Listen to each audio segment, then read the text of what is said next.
오늘 말씀의 제목은 그때의 처지 그대로입니다. 본문 20절에 각 사람은 부르심을 받은 그때의 처지에 그대로 머물러 있으십시오 말씀이죠. 각 사람은 이라고 하니까 예외가 없습니다. 모두에게 하는 말씀입니다. 부르심을 받은 그때의 처지 그대로 머물러 있으라라는 것입니다. 앞서 사실 오늘 본문은 7장 17절부터 이제 시작되거든요. 같은 말씀을 합니다. 우리 7장 17절, 18절 각 사람은 주님께서 나누어 주신 분수 그대로 하나님께서 부르신 처지 그대로 살아가십시오. 이것은 내가 모든 교회에서 명하는 지시입니다. 고린도 교회뿐만 아니라 모든 교회를 향한 바울의 지시라는 거죠. 18절 할례를 받은 몸으로 부르심을 받은 사람은 굳이 그 할례 받은 흔적을 지우려고 하지 마십시오. 할례를 받지 아니한 처지에서 부르심을 받은 사람은 굳이 할례를 받으려고 하지 마십시오. 여러분 당시 성도들은 이제 유대인이냐 이방인이냐 이 사람들에게 참 중요한 하나의 구분은 뭐였냐면 할례였습니다. 할례를 받은 사람이 있고 할례를 받지 아니한 사람이 있다.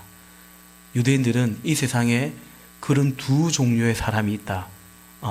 이렇게 생각을 했다고 해도 틀리지 않습니다. 바울은 이들에게 이미 할례를 받은 사람들은 할례를 받았는데 예수님을 믿게 된 거예요. 굳이 그 할례 받은 흔적을 지우려고 하지 말고 또 그런가 하면 미처 할례를 받지 않은 상태에서 그리스도인이 된 사람들은 너무 할례 받으려고 그게 너무 애쓰고 그럴 필요가 없다. 부르심을 받은 그 처지 그대로 그냥 머물러 있으라 말씀을 합니다. 그 이제 이 할례에 관해서 바울이 17절부터 이제 19절까지 해서 바울의 결론은 두 가지거든요. 첫째는 하나님께서 부르신 처지 그대로 살아가라는 것이고 두 번째는 이제 19절 말씀이죠. 이제 할례를 받고 안 받고 그게 중요한 것이 아니고 하나님과의 관계, 구체적으로 하나님의 계명을 우리가 따라가는 것이 그게 이제 중요하다. 할례를 받았느냐 안 받았느냐 그게 중요하지 않다 말하는 거죠. 우리 19절 말씀도 한번 볼까요? 19절 우리 화면 보고 같이 한번 읽어보겠습니다. 시작. 할례를 받은 것이나 안 받은 것이나 그것은 문제가 아니고 하나님의 계명을 지키는 것이 중요합니다. 아멘. 그리고 이제 20절부터는 종과 자유인에 대해서 말합니다. 그러니까 이건 종교적인 어떤 그런 거라기보다는 하나의 신분적인 그 사람의 하나의 신분적인 그런 것들에 대해서 말하는 거죠. 마음에 그러니까 우리 왜 마음에 자유가 있냐 없냐 혹은 정치적인 어떤 곳은 뭐 이런 사상의 자유가 없고 종교적 자유가 없고 뭐 공산주의나 이런 데 가면 그런 또 종교의 자유가 없고 이런 데가 있지 않습니까? 그러니까 여기서 말하는 것은 그 정도의 자유가 있고 없고 그런 계제가 아니라 당시에는 정말 뭐 자유가 없는 그 어떤 선택권도 없는 노예가 있었고요. 그리고 노예가 아닌 자유인이 있었던 것입니다. 그러니까 요즘처럼 뭐 좀 나는 사장님이 아니고 직원이라서 좀 자유가 없고 뭐 사장은 좀 마음대로 할 수 있는 것 같고 그 정도의 것이 아니라 뭐 직장 그만두면 자유인 아닙니까? 백수가 되면 자유인 아닙니까? 근데 그게 아니라 당시에는 정말 그 주인에게 소유가 되어 있기 때문에 노예가 있고 그리고 이제 자유인이 있었던 것입니다. 이제 종과 자유인에게 이 그리스도인으로 종으로 살다가 노예로 살다가 자유인으로 살다가 예수를 믿게 된 거죠. 동일하게 말하는 거죠. 20절에서 부르심을 받은 그때의 처지에 그대로 머물러 있으라는 거죠. 21절에서 이렇게 말합니다. 노예일 때의 부르심을 받았습니까? 그런 것에 마음 쓰지 마십시오. 그러나 자유로운 몸이 될 수 있는 기회가 있으면 어떻게 해서든지 그것을 이용하십시오. 아멘. 노예일 때 부름받은 자에게는 너무 노예라는 것에 마음 쓰지 마라. 무슨 말이겠습니까? 여기에서 벗어나려고 너무 애쓰지 말라라는 것입니다. 너무 내가 노예라는 것을 비관하거나 그래서 거기서 좀 탈피하려고 너무 그런데 오늘 21절에서 마음 쓰지 마라 이렇게 말합니다. 두 번째는 그러나 자유로운 몸이 될 수 있는 기회가 있으면 그 기회를 놓치지 말고 적극 활용해서 그 기회를 잘 살려서 자유의 몸이 또 되라라는 것입니다. 근데 바울이 이 노예인 그리스도인에게 하는 말의 그 핵심은 뭐냐면 어디에 딱 강조점이 있냐면 그런 것에 마음 쓰지 말라는 것입니다. 너무 노예라는 것에서 나는 벗어나려고 그게 너무 마음 쓰지 말라. 여기에 오히려 포인트가 있습니다. 바울이 이렇게 말하는 이유와 근거가 있습니다. 22절이죠. 우리 같이 읽어볼까요? 22절 시작. 주님 안에서 노예로서 부르심을 받은 사람은 주님께 속한 자유인입니다. 그와 같이 자유인으로서 부르심을 받은 사람은 그리스도의 노예입니다. 아멘.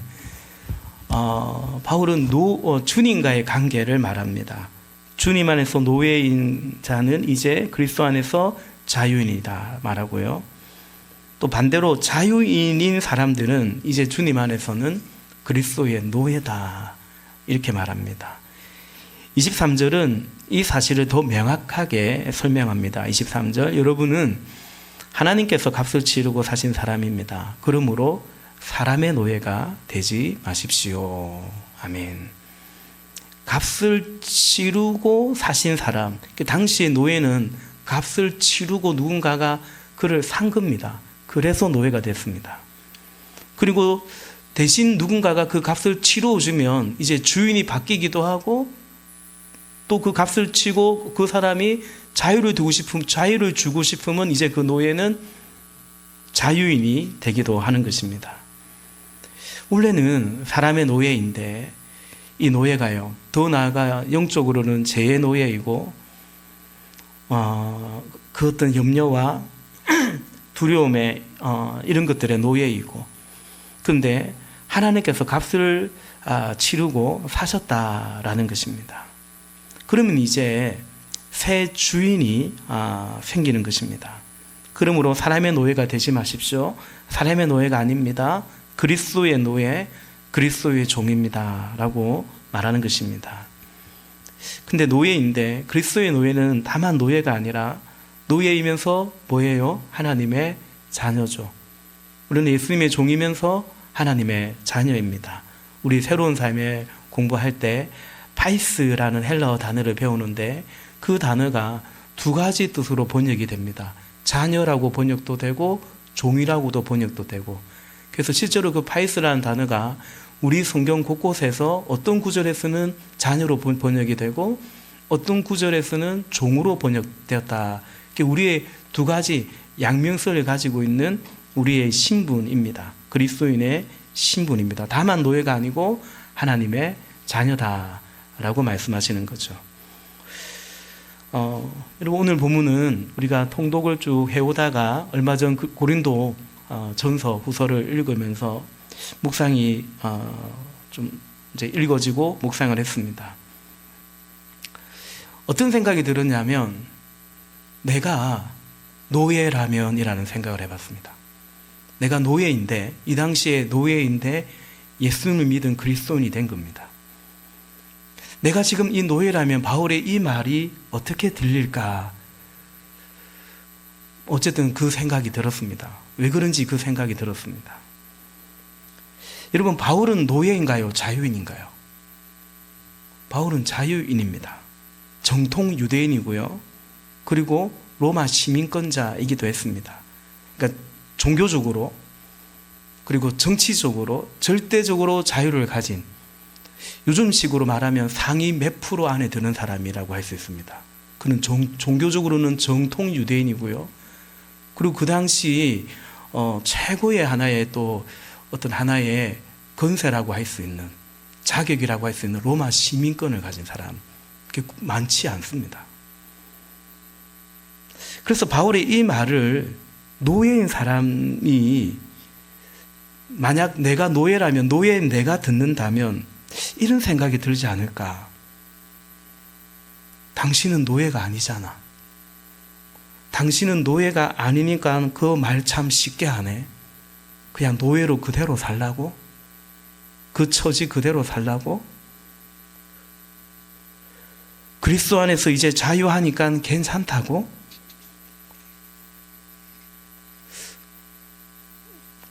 노예의 입장에서는 바울의 이 말이 굉장히 불편하고 불쾌하게 들리지 않을까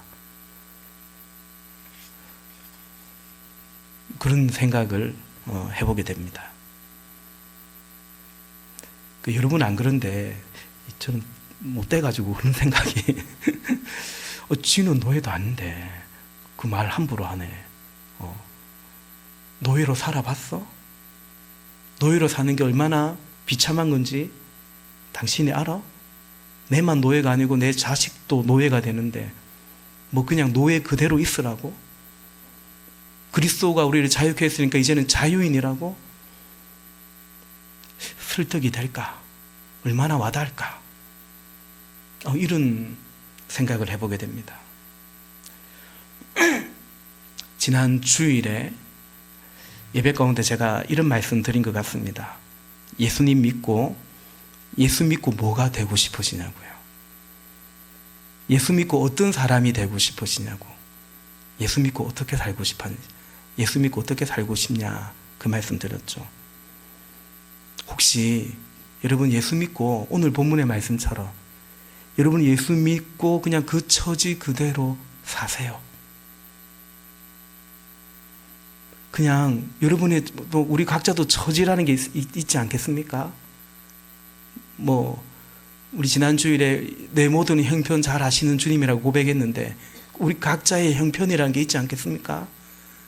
오늘 바울의 표현으로 따지면 여러분 그 형편 그대로 사십시오. 여러분 그 처지 그대로 사십시오라는 거죠. 그러면 예수님 믿을 맛이 나겠습니까? 아니 내가 힘들고 어렵고 뭔가 좀 다르게 살고 싶어서 내 삶에 어떤 변화가 있고 싶어서 이런 처지에서 좀 벗어나고 싶어서 그런 희망을 안고 예수님을 의지하고 그래서 예수 믿는 건데 근데 그냥 그대로 사시라고 하면은 여러분이 이제 그리스도 안에서 충분히 우리에게는 부족함이 없는 겁니다. 우리 그런 고백하지 않습니까? 주님으로 만족하시고 사십시오.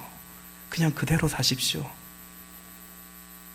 그런 점에서 사도 바울은 당시의 노예들에게 이렇게 말하고 있는 거예요. 여러분 자유인에게 이제부터는 여러분은 그 자유가 있지만 이제는 그리스도의 노예로 사십시오라는 이 말은 별로 부담이 안 될 것 같아요. 괜찮을 것 같아요. 여러분 자유가 있지만 겸손하게 낮은 곳을 향하여 가시고 그러면 존경도 받고 안 괜찮겠습니까?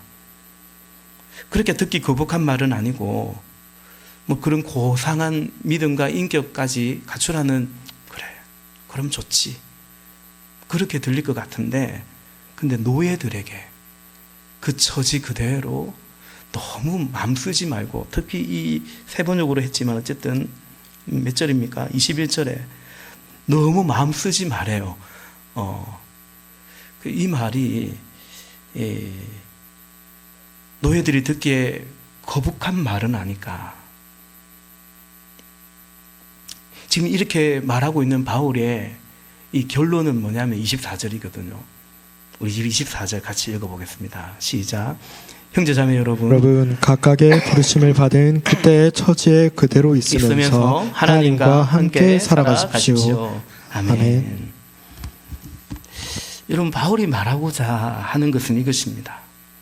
노예인 형제 자매 여러분, 여러분이 예수 믿고 어떤 변화가 일어났습니까? 라고 말하는 거죠. 여러분, 그 당시에 노예인 사람들이 예수님을 믿고, 이제는 형제 자매는 맞죠. 노예인 형제 자매들 대다수는 어떤 변화가 일어났을까요? 아무 변화가 일어나지 않았을 것입니다. 다시 말해서 그대로 노예로 살았을 것입니다. 그들에게 바울이 지금 묻고 있는 것입니다. 노예인 형제자매 여러분, 여러분에게는 어떤 변화가 일어났습니까? 그러면 이렇게 생각할 수 있죠. 왜 자꾸 한 명씩 나가요? 이렇게 생각할 수 있죠. 아니, 그 처지 그대로 있으라면서요. 그렇죠. 그 처지 그대로 있어요. 근데 바울이 사실은 묻고 있는 거죠. 노예인 형제자매 여러분, 여러분은 예수 믿고 어떤 변화가 일어났습니까? 어떤 변화가 일어났냐면 예수 믿은 변화가 일어난 거죠. 전에는 그냥 노예로 살았다면 이제는 예수님을 믿은 그 변화가 일어난 거죠. 그래서 24절에 하나님과 함께 살아가는 변화가 일어난 겁니다. 19절에 하나님의 계명을 지켜가는 변화가 일어난 것이고, 22절에 노예인데 주님께 속한 자유인이 된 변화가 일어난 것입니다. 우리 인간의 삶에 갈망 중에 하나, 우리 삶에 참 늘 시도하고 원하는 것 중에 하나가 뭐냐면 변화이거든요. 근데 오늘 사도는 노예인 그들에게 그 처지 그대로, 또 할례자든 무할례자든 그 처지 그대로 살아가라고 하는, 그러면 변화가 아닌데, 근데 바울은 왜 그렇게 말할 수 있냐면 우리 삶에는 그보다는 비할 데 없는 변화가 일어나지 않았냐라고 말하고 있는 거예요. 이해가 되십니까? 예. 그게 뭐냐? 그리스도인이 된 변화라는 거예요. 하나님과 함께하는 거, 성령 안에 거하는 거, 하나님의 계명을 알게 되고 그 계명을 쫓아 살아간다는 거, 그리고 그리스도 안에서 이제는 자유하게 되었다라는 그 변화가 우리에게 일어나지 않았느냐 말하는 거죠. 이런 변화가 있으니 이것이면 굉장한 변화이고 이것이면 충분한 것이니, 그러므로 굳이 너무 노예에서 벗어나려고 하지 말고, 그게 마음 뺏기지 말고 부르심을 받은 그 처지 그대로 살아가라. 하나님과 함께, 결론적으로 24절에서 하나님과 함께 살아가라 라고 말하는 거죠. 내가 예수 믿고 무엇이 됐냐, 어떤 처지가 됐냐, 어떤 사람이 됐냐, 우리의 초점이 그런 것에 가기가 쉬운데, 노예였다면 예수 믿으면 최소한 이제 노예에서는 벗어나야 되는 거 아니야. 근데 사도는 어떤 변화? 하나님과 함께 살아가는 그 변화에 대해서 말하고 있는 것입니다. 이 말씀은 오늘을 살아가는 우리에게도 동일하게 주시는 말씀인 것입니다. 어쩌면 오늘을 살아가는 사람들은 이 변화라는 것에 목이 맨 노예와도 같습니다. 우리는 우리의 어떤 현재의 모습, 신변, 처지, 그것에 만족하기보다는 불만족할 때가 사실은 많죠. 그래서 거의 많은 사람들은 변화를 원하죠. 그래서 계속 무엇인가를 시도합니다. 자격증이라도 하나 더 따볼까? 직장이라도 옮겨볼까? 그리고 어떤 시험이라도 쳐볼까? 연애라도 해볼까? 어쨌든 우리는 끊임없이 변화를 갈망합니다. 그리고 그 변화를 갈망하는 이유는 그런 변화된 나를 이제 사람들은 알아줄 거라고, 인정할 거라고, 아니 뭐 인정은 뭐 안 해도 좋은데 무시하지 않을 거라고, 함부로 대하지 않을 거라고 하는 그런 우리 안에 갈망이 있는 것입니다.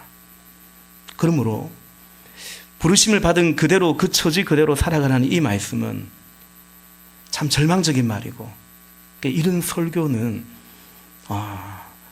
해서는 안 되는 이제 그런 말처럼 생각되기도 합니다.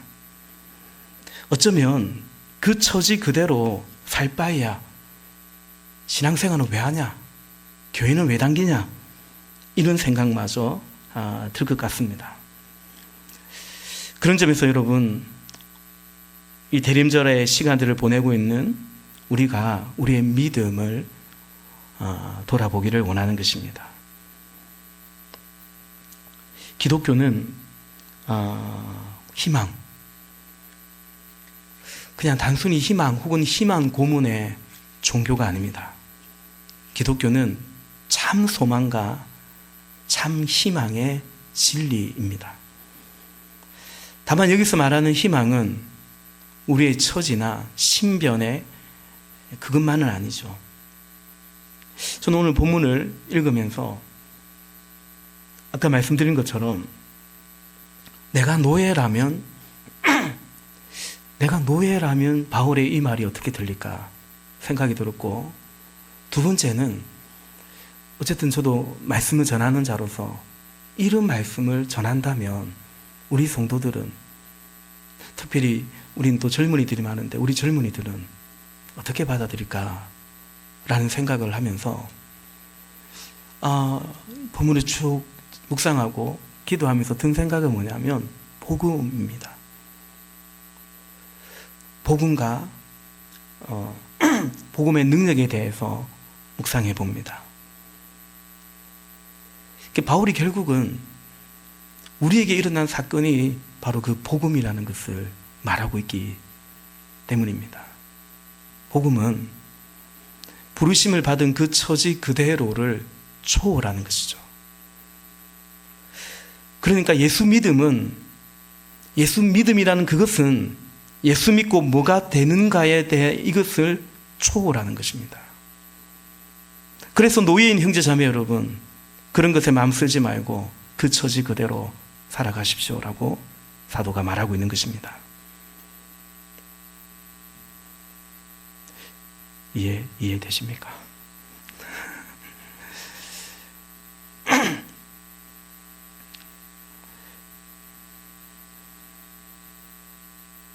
오늘 우리 안에는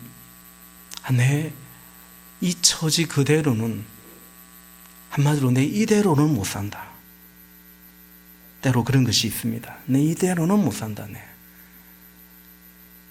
특히 이제 대림절의 시간이지만 그냥 달력으로 따지면 연말 아닙니까?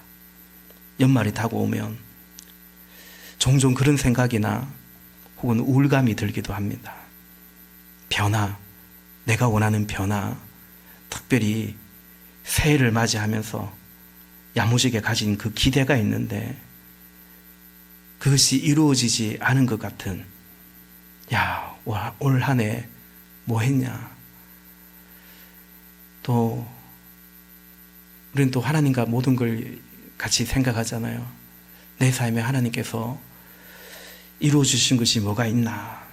뭐 이런 생각들 들 수 있죠. 혹 그런 어떤 절망이라 할까요? 그런 어려움이 있는 분이 계신다면 그냥 나이만 한 살 더 먹는구나, 막 이런 생각이 드는 분이 있다면 주님이 위로해 주시기를 간절히 소망합니다. 그리고 또한 오늘 이 말씀도 드리고 싶습니다. 예수 믿은 변화이죠. 지금 이 자리에 함께 예배하는 변화이죠. 올 한 해 그 변화, 또 달리 말하면 여전히 내가 여기에 머물 수 있는, 있을 수 있는, 이 자리를 지키고 있을 수 있는, 주님을 믿고 의지하고 주님을 사랑하고 주님의 소원을 품고 살아가는, 그것도 우리 안에 일어난 일이죠. 24절에 말씀드린 것처럼 하나님과 함께 살아가는 변화, 하나님의 계명을 지키는 변화, 그리스도의 노예가 된, 그래서 자유인이 된 변화. 이 변화로 우리에게는 이 변화로 충분하고, 그래서 다른 변화 때문에 다른 변화를 위해서 오늘 바울이 21절에서 너무 그게 마음 쓰지 말라고 하는 바로 이 말씀을 오늘 예배하는 여러분, 동일하게 우리에게도 이 사도의 이 말씀을 전하고자 하는 것입니다. 우리는 지금 대림절을 지나며 성탄이 지나면 새해를 맞이할 텐데, 새해 전에 대림절이 있다라는 것이, 물론 대림절은 교회력입니다. 새해는 이제 이른바 태양력이죠. 그 차이는 있지만, 근데 참 절묘한 타이밍이다, 의미가 있다라는 생각이 듭니다.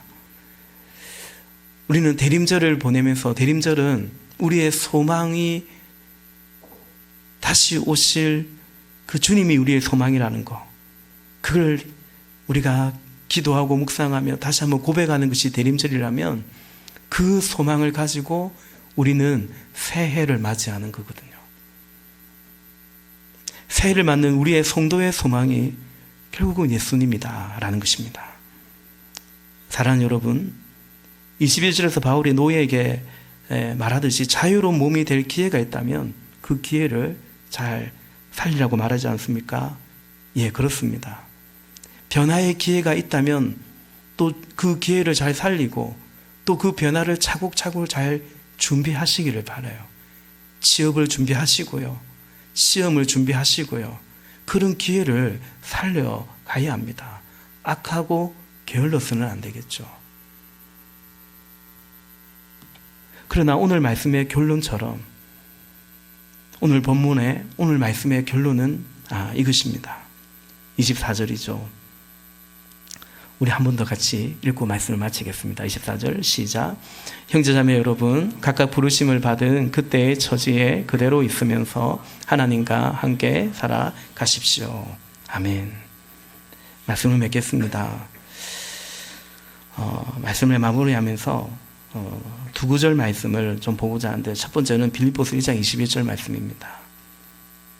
나에게는 사는 것이 그리스도이시니 죽는 것도 유익합니다. 우리 찬양의 고백이죠. 내 안에 사느니 예수 그리스도니 나의 죽음도 유익함이라. 두 번째는 빌립보서 4장 12절과 13절인데, 나는 비천하게 살 줄도 알고 풍족하게 살 줄도 압니다. 배부르거나 굶주리거나 풍족하거나 궁핍하거나 그 어떤 경우에도 적응할 수 있는 비결을 배웠습니다. 13절, 나에게 능력을 주시는 분 안에서 나는 모든 것을 할 수 있습니다. 아멘. 결론적으로 우리 이 질문을 드리고, 이 질문에 우리가 각자 답을 하고 기도하면서 말씀을 마치고자 하는데요. 그 질문인즉 예수님이 나에게 어떤 분이신가 라는 것입니다. 내 안에 사는 이 예수 그리스도니 나의 죽음도 유익하다. 이 육신의 죽음뿐만 아니라 내 자아의 죽음, 그 모든 것들이 내 안에 사는 이 예수 그리스도니, 그리고 풍부에 처하기도 하고 비천에 처하기도 하는데, 그 모든 것이 그리스도 안에서 일어나는 일이라면 나는 풍부나 비천에 내 삶이 좌우되는 것이 아니고, 그래서 내게 능력 주시는 자 안에서 그분의 뜻이라면 그분을 위해 순종할 때 모든 것을 할 수 있다라고 말하는, 결국은 예수님이 나에게는 어떤 분이십니까? 라는 거죠. 나의 처지보다, 내 삶의 어떤 변화보다 예수님 그분이 나에게 어떤 분인가, 더 크신 분이신가 라는 것입니다. 바울은 이 질문을 마치 전제하면서 오늘 본문의 이 노예들에게 말을 하고 있는 것 같습니다. 이런 거죠. 당신 누구냐? 당신 그리스도인이지 않냐? 그리고 당신은 노예지 않냐? 그럼 당신은 누구냐는 거죠. 이제 그리스도인이 된 노예는 나는 노예입니다라고 말하는 게 아니라 나는 그리스도인입니다. 나는 그리스도 안에서 그 누구보다 자유합니다. 왜요? 나에게 예수님이 누구냐라는 그 질문이 결국은 그 대답이 나는 누군가라는 대답이 되는 거죠. 형제님, 누굽니까? 노예입니까? 그리스도인입니까? 나는 그리스도인입니다. 그 대답이죠. 새로운 삶에서 상공부 가운데 그 강사인 지금 휴선 서울교회 담임 목사님인 이수관 목사님이 그런 말씀을 하세요. 우리의 위치를 잘 알자. 우리가 누군지를 잘 알자. 그런 말씀을 하시면서 당신의 간증을 하시는데 이분이 이제 그냥 목자일 때, 평신도일 때 이제 그 회사에서 영주권을 이렇게 도와줘서 이제 영주권을 일종의 대행해주는 뭐 법무사 이런 분들이 있지 않습니까? 하여튼 미국에는 그런 또 대행해주는 분이 있는데 당연히 돈을 주고 맡기는 거죠. 근데 이분이 시간이 지나도 1년이 지나도 깜깜무소식이고 알고 보니까 사기를 친 거예요. 돈만 받아 먹고 허위 서류를 보내오고 안 한 거예요. 그 이제 그 사람 만나러 가는데 얼마나 열받겠어요? 사기꾼이잖아요.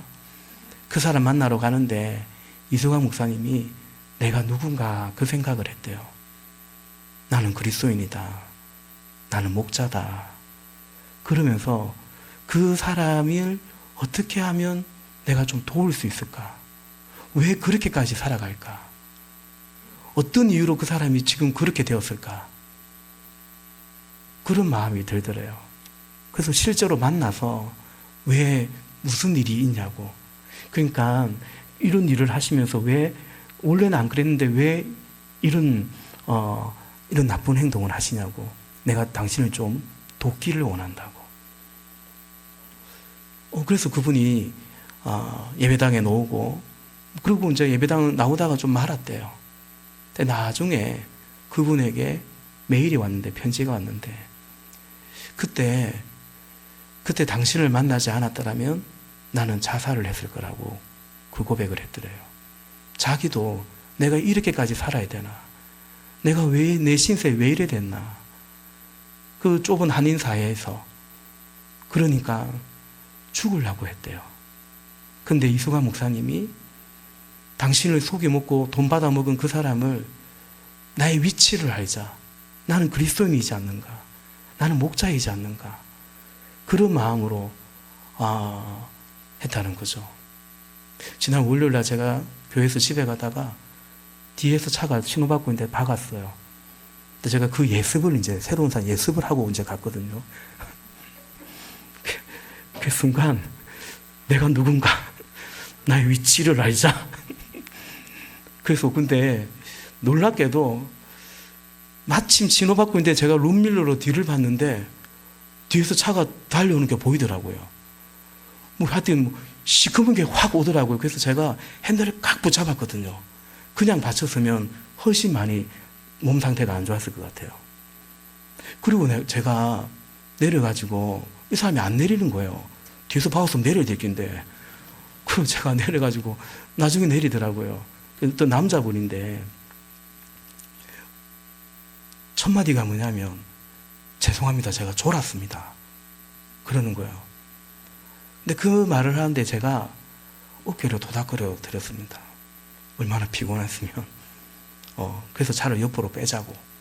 옆으로 빼고 이제 어쨌든 그분이 이건 100% 가실 아닙니까? 보험사 접수하고. 그리고 다른 말 하지 않았습니다. 괜찮다고. 안 괜찮은데 괜찮다고. 딱 그날 공부한 그거예요. 내가 누군지를 알자. 그리고 이제 이 보험회사에서 전화가 한 번 교통사고 한다면 제가 올해 이게 2번째거든요. 치료받다가 바친 게. 여름에도 한 번 바쳤거든요. 왜 자꾸 받지? 좀 안 받으면 좋겠는데. 하여튼, 우리 장로님이 목사님 조심히 다니세요 이러는데, 아니, 뒤에서 박는 걸 내가 어떻게. 어쨌든 또 염려의 마음이시니까, 예, 알겠습니다. 그랬는데, 어쨌든, 그 전화가 오는데, 계속 그 생각이 들어요. 이분들 얼마나, 그래서 그래서 어쨌든 친절하게 받자. 친절하게, 공손하게 받자. 그 생각을 합니다. 제가 생명의 삶이나 그런 데서 말씀드린 적이 있는데, 이 말씀 준비하면서도 생각이 나는 것은, 저는 이제 공고를 졸업하고 공장에 일을 했습니다. 또 나중에 전문대를 졸업하고 또 현장 노동자로 일하기도 했고, 나중에는 제 장사를 하기도 했고, 또 이제 이렇게 목회자의 길을 가기도 하는데, 가만히 생각해 보면 참 감사한 건 뭐냐면, 언제나 저의 정체성은 그리스도인이었던 것 같습니다. 나는 현장 노동자다. 우리 공고 졸업한 친구들끼리는 그런 말 하거든요. 옛날에. 안 좋은 말입니다. 공돌이다. 그런 생각을 거의 안 해본 것 같습니다. 나는 그리스도인이다. 그리고 우리 성도님들도, 우리 청년들도, 그리고 우리 자녀들도 세상에서 어떻게 살지는 모르죠. 그러나 그것이 나의 정체성이고 나의 신분이고 나의 처지가 되지 않아야 되고 않기를 바라는 거죠. 바울은 그리스도인 노예인 형제 자매들에게 그 말을 하고 있거든요. 당신은 노예입니까? 당신은 그리스도인입니까? 그리스도인인 거죠. 노예이지만 그게 더 이상 나의 정체성이 아니고 나의 처지가 아니고 그리스도인인 거죠. 여러분, 그런 은혜가 있기를 간절히 소망합니다. 그래야만, 사람들은 상승지향적인 걸 원하지만, 그래서 올라가 본들 그 만족이라는 거, 그 성취라는 거 얼마 못 갑니다. 내 위에 또 있고요. 그리고 내 자리를 도전하는 사람이 얼마나 많고요.